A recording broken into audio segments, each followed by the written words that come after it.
and my users. Thanks for ready to next new lecture. तो अब हम लोग देखेंगे कि अब हम लोग को पिछले क्लास में हम लोगों ने पढ़ा था सेक्सुअल रिप्रोडक्शन का कि किस तरह से उसके कितने इवेंट्स थे और सारे के सारे इवेंट्स के बारे में हम लोगों ने स्टडी कर रखा था, लेकिन कुछ पोर्शन बाकी रह गया था। हमने सेक्सुअल इवेंट्स को हमने 3 ग्रुप्स में डिवाइड किया था। बार बार हम रिपीट कर रहे हैं, 2 से 5 मिनट तक आपको रिपीट करते हैं ताकि फिर से आपका ब्रेन फ्रेश हो जाए, कोई कन्फ्यूजन ना रहे। तो पहला हमने देखा था प्री फर्टिलाइजेशन, दूसरा को कहा था हमने फर्टिलाइजेशन और तीसरा को कहा था पोस्ट फर्टिलाइजेशन। पोस्ट फर्टिलाइजेशन में भी हमने बताया था इसमें 2 स्ट्रक्चर्स का फॉर्मेशन होता है, जिसमें से पहला को हमने बोले थे जाइगोट फॉर्मेशन और दूसरा था एम्ब्रायोजेनेसिस। एम्ब्रायोजेनेसिस में हम लोगों ने जान रखा था कि जिसके दौरान एम्ब्रायो की डेवलपमेंट होता हो तो वैसे को हम कहते हैं एम्ब्रायोजेनेसिस बोलेंगे। और इस एम्ब्रायोजेनेसिस हमने देखा था कि जो एनिमल्स और प्लांट्स होते हैं उन सभी में डिफरेंट टाइप का होता है। प्लांट्स में हमने एम्ब्रायोजेनेसिस को देखा था तो वह भी डिफरेंट टाइप था, और उसके दौरान हमने देखा था कि एम्ब्रायोजेनेसिस के दौरान प्लांट में फ्रूट एंड सीड का डेवलपमेंट हुआ था। अब आज हम लोग पढ़ रहे थे एनिमल्स के बारे में, और पिछले क्लास में हम आप लोग को बता दिया था कि यह एनिमल्स में भी जो एम्ब्रायोजेनेसिस होता है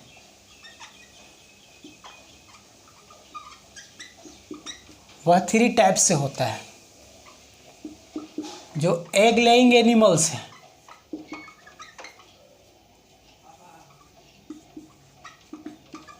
चाइल्ड प्रोड्यूसिंग हैं और बेबी प्रोड्यूसिंग है, और कुछ जो है नेचर में एग लेइंग भी हैं और बेबी प्रोड्यूसिंग भी हैं। तो इस तरह से जो अगर एग लेइंग एनिमल्स होता है उन सभी को हमने कह दिया था ओवी पैरस, जिसका हमने एग्जांपल्स बता दिया था पिछले क्लास में। बर्ड्स हो गया, रेप्टाइल्स हो गया, एम्फीबियंस हो गया और इन्वर्टिब्रेट्स हो गए। चाइल्ड प्रोड्यूसिंग वाले को हम लोग कहेंगे बेबी पैरस एनिमल्स, जिसका हमने बताया था मैमल्स, दैट इज गाय, भैंस, बकरी, कुत्ता, बिल्ली, ये सब का सब बेबी पैरस कहलाएंगे। और अगला है एग लेइंग और साथ ही साथ बेबी प्रोड्यूसिंग, यानी दोनों टाइप का होता है। तो वो है उसका एग्जाम्पल शार्क है, और अगला एग्जाम्पल है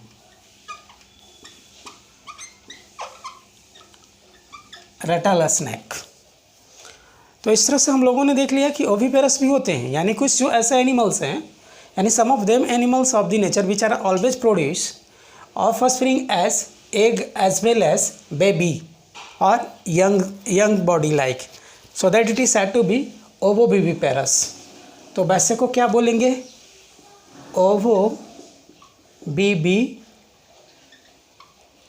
पैरस बोलेंगे। और इस तरह से हम लोगों ने देख लिया कि यह तीनों टाइप का जो ऑर्गेनिजम्स हैं वह नेचर में एग्जिस्ट करता है, और ये एनिमल्स हैं। तो ये हमारा नोटेबल पॉइंट में हो गया और हम आसानी से याद रखेंगे। यही मेन पॉइंट है, इसी से हम लोग का क्वेश्चन एराइज किया जाता है। अगला देखेंगे।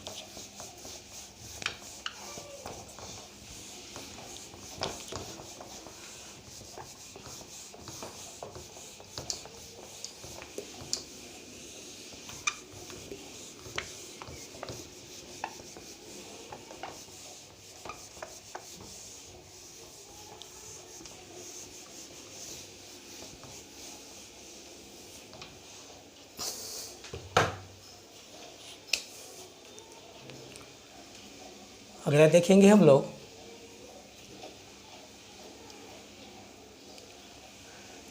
अब हम लोग देखेंगे नेक्स्ट टॉपिक। अब हम लोग को पढ़ना है, क्योंकि जो हमारा फर्स्ट टॉपिक था जो वो ख़त्म हो गया। हम सभी इस बात को याद रखें कि हम लोगों को सीबीएसई बोर्ड और हमारी बोर्ड ने यानी स्टेट बोर्ड ने जो हमारा बायोलॉजी में पढ़ने के लिए यूनिट्स की जो संख्याएं दी थी, यानी टोटल नंबर ऑफ यूनिट्स जो था वो 5 था। ठीक है ना। हम पढ़ रहे हैं फर्स्ट यूनिट को, और इस फर्स्ट यूनिट को हमने डिवाइड किया था 4 टॉपिक्स में। ठीक है, जिसमें से पहला टॉपिक हम लोगों ने पढ़ लिया, अब दूसरी टॉपिक पढ़ना है। और इस पहला टॉपिक को हमने 2 सब टॉपिक में डिवाइड किया था। इसे 2 सब टॉपिक में हमने डिवाइड किया था।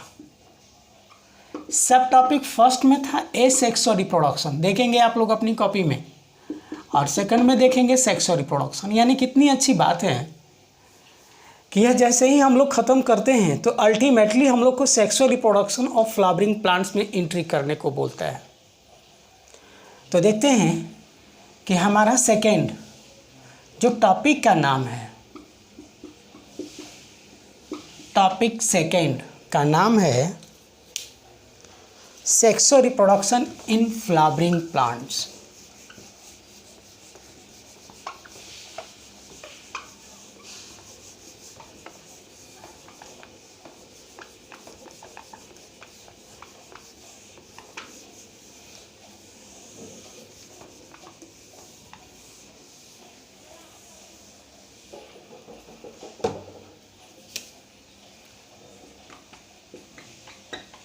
टॉपिक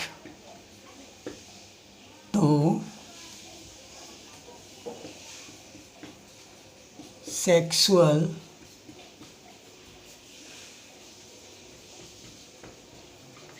रिप्रोडक्शन इन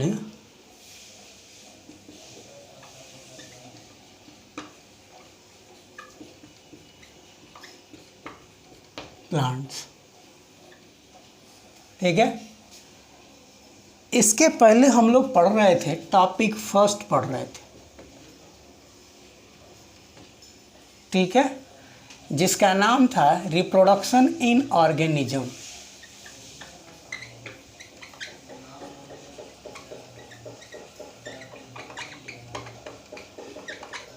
और ये हम लोग का कंप्लीट हो गया। अब हम लोग को पढ़ना है topic 2 sexual reproduction in flowering plant, क्योंकि अभी अभी हमने बात किया था कि यूनिट फर्स्ट में हम लोग को 4 टॉपिक पढ़ना था, जिसमें से पहला टॉपिक क्लियर हो गया, ख़त्म हो गया, फिनिश कर दिए। अब टॉपिक 2 को देखेंगे, sexual reproduction in flowering plants को। इसमें भी कई सब टॉपिक्स हैं।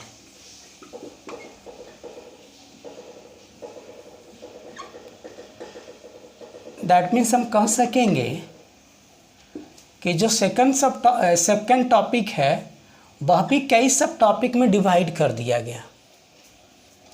सब टॉपिक फर्स्ट का नाम है फ्लावर, सेकंड का नाम है प्री फर्टिलाइजेशन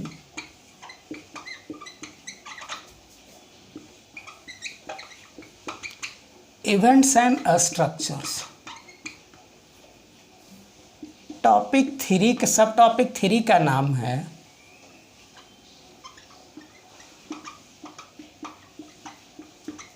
डबल फर्टिलाइजेशन। 4 का नाम है पोस्ट फर्टिलाइजेशन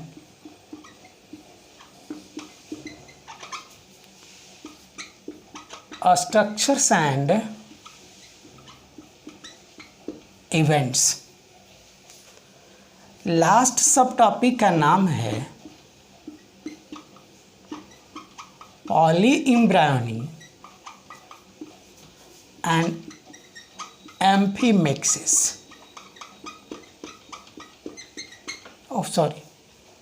एपोमिक्सिस।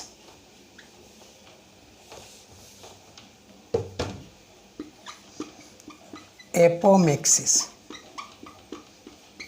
ठीक है, जैसा कि हम थोड़ा सा रिवाइज कर रहे हैं कि टॉपिक फर्स्ट में हम लोग को 2 सब टॉपिक पढ़ना था, ए सेक्सुअल रिप्रोडक्शन और सेक्सुअल रिप्रोडक्शन के बारे में।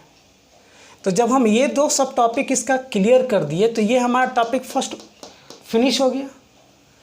अब हम दूसरे सब टॉपिक में भी देखेंगे तो यहाँ हमने टॉपिक फर्स्ट में देखा था 2 सब टॉपिक, अब टॉपिक 2 में देख रहे हैं 5 सब टॉपिक्स हैं।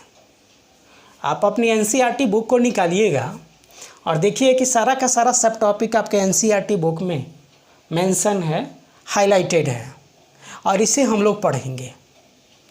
थोड़ी सी हम एक बात को हम यहाँ पर स्ट्रेस देना ये चाहते हैं कि यहाँ पर भी हम लोग को मिल रहा है pre fertilisation, fertilisation, post fertilisation term मिल रहा है। हमने अभी जस्ट हमने सेक्सुअल रिप्रोडक्शन जो सब टॉपिक 2 था टॉपिक फर्स्ट का, उसमें भी पढ़ा था और यही टर्म वहाँ भी दिख रहा था। लेकिन वहाँ पर हम देख रहे थे कि ये सब का सब अप्लीकेबल था 1.87 to 1.8 million types of species के लिए, ऑर्गेनिज्म के लिए। ये सिर्फ अप्लीकेबल होगा इस प्लांट के लिए जो फ्लावर को प्रोड्यूस करते हैं, और इनके लिए स्ट्रक्चर्स भी और इवेंट्स दोनों को स्टडी करना है। हमने अभी यहाँ पर सेक्सुअल रिप्रोडक्शन में बताया था कि यह सेक्सुअल रिप्रोडक्शन को हमने 3 इवेंट्स में डिवाइड किया था। फर्स्ट को प्री फर्टिलाइजेशन इवेंट्स, सुनेंगे इवेंट्स, स्ट्रक्चर्स नहीं बोल रहे हैं हम, इवेंट्स, फर्टिलाइजेशन इवेंट्स और पोस्ट फर्टिलाइजेशन इवेंट्स। लेकिन इस फ्लावर में भी हमारा पढ़ना है इन सभी फर्टिलाइजेशन इवेंट्स के साथ साथ स्ट्रक्चर्स के बारे में। देखिए स्ट्रक्चर्स के बारे में पढ़ना है, ठीक है। तो हम कह सकेंगे अब इसकी डिफिनेशन में कि is that type of sexual structures as well as processes which are completed just before fertilization or develops are commonly known as pre-fertilization events and structures। यानी जब कोई भी अगर प्लांट में, फ्लावरिंग प्लांट में जो फर्टिलाइजेशन के पहले स्ट्रक्चर्स का डेवलपमेंट हो और जो प्रोसेसेस कंप्लीट होता हो, फर्टिलाइजेशन के पहले ये दोनों कंप्लीट होता हो, तो वैसे को कह देंगे pre fertilisation structures and events कह देंगे। यहाँ एक टर्म है फर्टिलाइजेशन के साथ प्रीफिक्स के रूप में एक डबल टर्म है। डबल का मतलब होता है 2 टाइम्स, यानी जब फर्टिलाइजेशन दोबारा होता हो तो वैसे को कह देंगे डबल फर्टिलाइजेशन। अगला है पोस्ट फर्टिलाइजेशन स्ट्रक्चर्स। तो यहाँ पर भी वही बात बोलेंगे कि सेक्सुअल इवेंट्स की वे सभी, सेक्सुअल रिप्रोडक्शन की वे सभी प्रोसेसेस और स्ट्रक्चर्स जो फर्टिलाइजेशन के बाद डेवलप एंड कंप्लीट होता हो तो वैसे को कहेंगे post fertilisation structures and events कहेंगे। That is during in some cases of sexual events in which processes as well as structures are developed just after fertilization events, so that it is said to be post fertilization structures and events। Okay, तो वैसे को commonly हम लोग कहेंगे poly इम्ब्रायोनी। Poly का मतलब ही होता है मोर देन वन, और इम्ब्रायोनी जो इम्ब्रायो टर्म से डेवलप किया गया, दैट मीन्स हम कहेंगे कि a few of them plants contains more than one embryo in their seeds, so that it is said to be पॉलीइम्ब्रायोनी, जैसा कि हम साइट्रस में देखेंगे, ठीक है। लेमन जितने भी हमारे जो सीड्स हैं ये सब का सब पॉलीइम्ब्रायोनी होता है। एपोमिक्सिस, अभी हम यहाँ पर फर्टिलाइजेशन की बात कर रहे थे कि फर्टिलाइजेशन के बाद ही फीमेल गैमेट नए स्ट्रक्चर्स में डेवलप करता है। लेकिन कभी कभी ऐसा भी होता है कि बिना फर्टिलाइजेशन के ही जो फीमेल गैमेट है नया स्ट्रक्चर्स में डेवलप कर जाता है, तो वैसे को कहते हैं एपोमिक्सिस। और यह सीड का फॉर्मेशन होता हो तो वैसे को कहेंगे एपोमिक्सिस कहेंगे। अगर फ्रूट का होता हो तो वैसे को पार्थेनोजेनेसिस कहेंगे। तो ये सब हमारा इंट्रोडक्शन था। तो अब चलते हैं हम लोग सब टॉपिक फर्स्ट में, फ्लावर के पहले थोड़ा सा हम लोग इंट्रोडक्शन में देख लेते हैं, उसके बाद हम लोग सब टॉपिक फर्स्ट स्टार्ट करेंगे। क्या हम बताना चाह रहे थे कि R.H. विटकर साहब ने, हम सभी इस बात को जाना कि 1969 के दौरान इन्होंने 1.7 to 1.8 million types of species को 5 किंगडम्स में डिवाइड किए थे, क्लासिफाई किए थे, जिसमें से एक किंगडम का नाम आप लोगों ने सुना होगा, प्लांटी किंगडम। ये सभी के सभी प्लांटिंग किंगडम को फर्दर हमारे कई वैज्ञानिकों के द्वारा, एंग्लर एंड प्रांटल साहब के द्वारा जो डेवलप किया गया है, उनके बारे में हम लोग स्टडी किए हैं।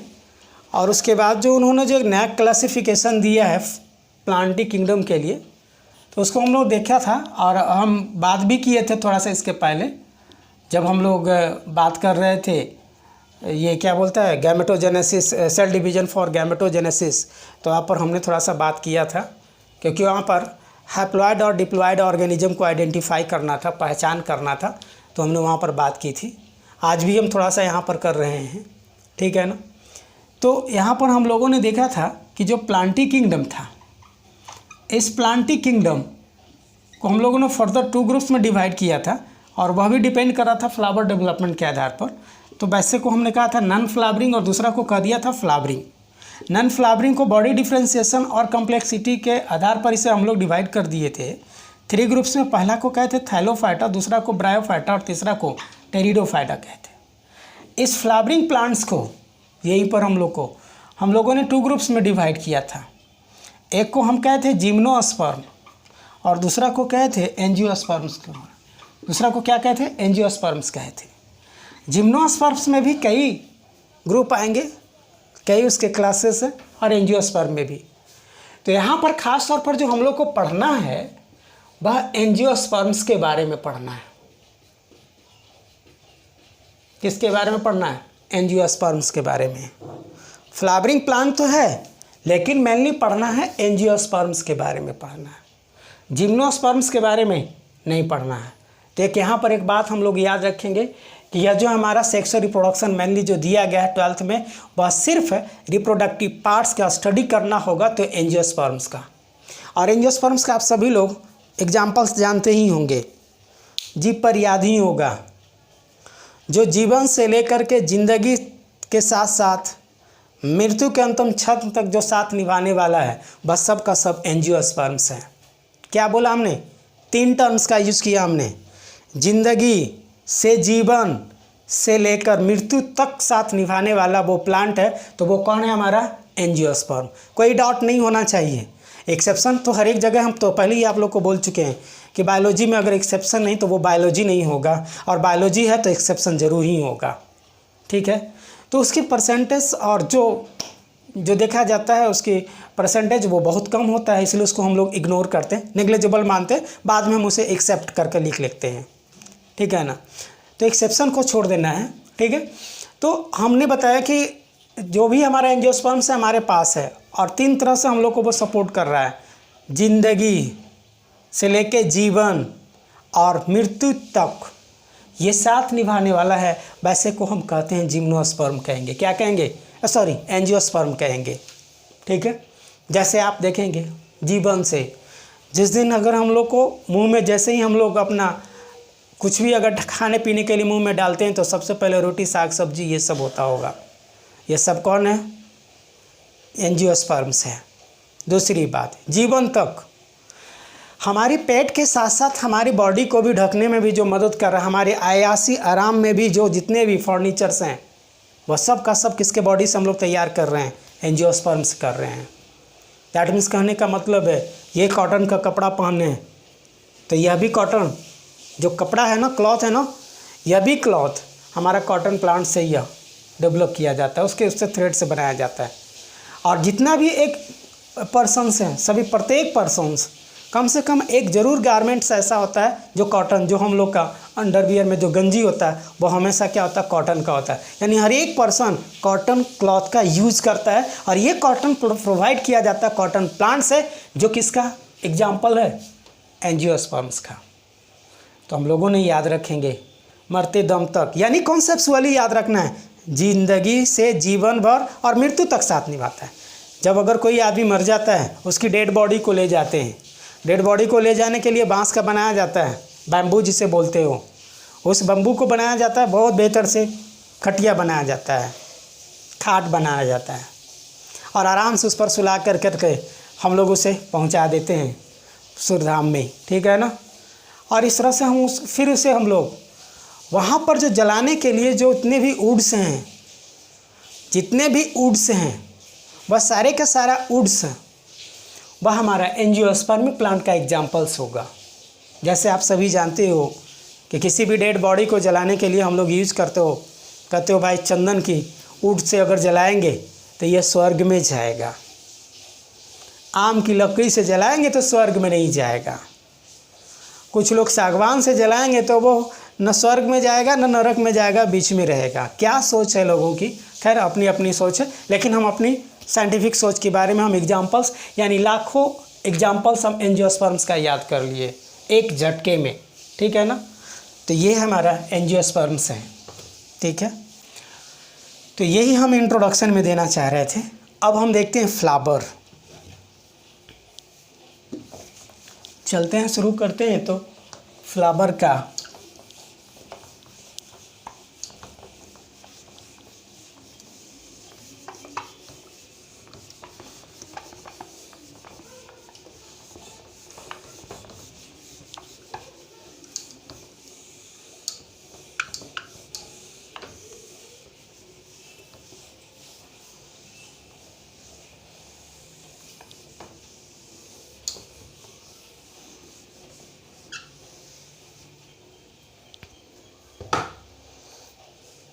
ठीक है। अब हम लोग को पढ़ना है सब टॉपिक फर्स्ट फ्लावर। हम लोग सभी जानते ही हैं फ्लावर का डेफिनेशन भी, ठीक है, कि some parts of the plant body which are take part in sexual reproduction और रिप्रोडक्शन कॉल्ड फ्लावर बोलेंगे। ओके, अगर कोई डाउट होगा तो कमेंट कीजिएगा, अगर समझ में आएगा तो शेयर कीजिएगा, ठीक है, अपने फ्रेंड के साथ। ज़रा देखें कितना मज़े और मस्ती से याद रहेगा। कभी भी दिमाग पर कोई स्ट्रेस नहीं आनी चाहिए, कभी भी ये बर्डन नहीं लगना चाहिए और आसानी से हमेशा के लिए याद हो जाना चाहिए। देखते हैं, बस हमें इसका लास्ट लेटर पर फोकस करना है। फ्लावर में 5 लेटर्स है जिसका लास्ट लेटर आर है। ज़रा आप लोग याद करेंगे, 11th में आपको सारे टीचर्स ने पढ़ा दिए होंगे फ्लावर के बारे में। यूनिट 2 में आपको ज़्यादा से ज़्यादा पढ़ना है, वहाँ बहुत बेहतर से स्टडी करना है। 12th में मात्र उसकी रिप्रोडक्टिव पार्ट्स और रिप्रोडक्शन प्रोसीड्योर के बारे में जानना है।